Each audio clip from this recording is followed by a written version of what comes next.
This water's so clean I could probably drink it straight.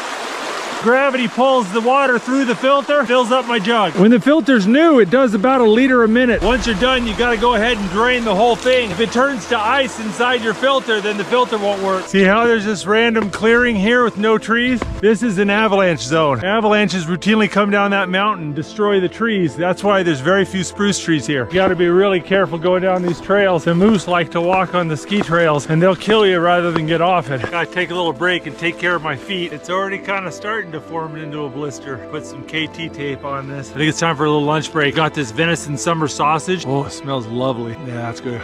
Navigating through these woods is really tricky. It's like, which way do I go? If I get on and off the path, it's okay as long as I can keep that river in my left ear. I just lost the basket on my pole. I have no idea where that went. Without the basket, it's really hard to push off with your pole. Problem is, unless it's just sitting there on top of the snow, you're never gonna find it.